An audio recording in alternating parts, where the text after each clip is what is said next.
Good evening, I'm Ankita Singh, and you're watching the 9 p.m. bulletin on Channel 6 Network. Here are the top stories tonight. First, rain has delayed the much anticipated warm up match between the Prime Minister's 11 and India in Canberra.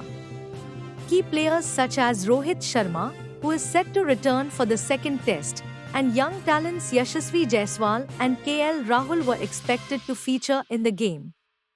In political news, Sharad Pawar has strongly criticized the Maharashtra elections, accusing them of an unprecedented misuse of power and money. The MVA leader highlighted the growing threats to democracy and called for a nationwide revolt to safeguard the nation's values. Cyclone Fengal is now nearing Tamil Nadu, with authorities issuing a red alert for coastal regions. Flights have been disrupted, and residents are urged to adhere to safety advisories to minimize the risks as heavy rainfall is expected. Schools have closed, and IT employees have been advised to work from home as the state braces for impact. In Manipur, security forces have arrested 4 militants, seizing firearms and ammunition in the process.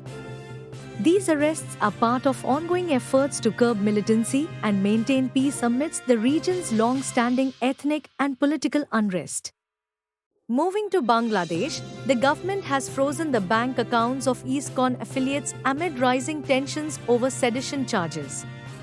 The Hindu community, which has faced discrimination and violence, continues to report challenges as religious minorities in the country.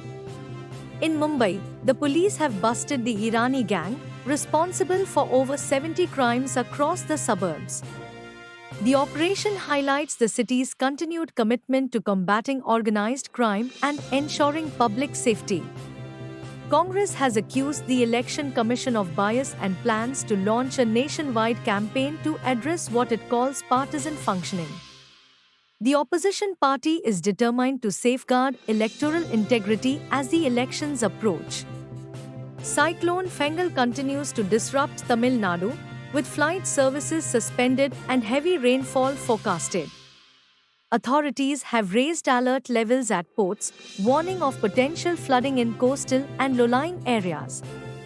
Educational institutions have closed, and citizens are urged to stay indoors. In a political storm, Congress leader's controversial Kutta remark has sparked outrage, fueling further polarization in India's political discourse. The incident highlights the growing challenges in maintaining democratic dialogue. A massive fire broke out at Varanasi railway station's parking lot, destroying over 200 vehicles. The incident has raised alarms about fire safety in public spaces, particularly around critical infrastructure like railway stations. Authorities have promised a thorough investigation and increased measures to prevent such occurrences in the future. Lastly, in Maharashtra, Shiv Sena UBT leader Ambada's Danve has stated that only Uddhav and Raj Thackeray can decide on any future political reconciliation, amid rising speculation about a potential reunion between the estranged cousins. That's all for now. Stay tuned for more updates throughout the evening. This is Ankita Singh, signing off.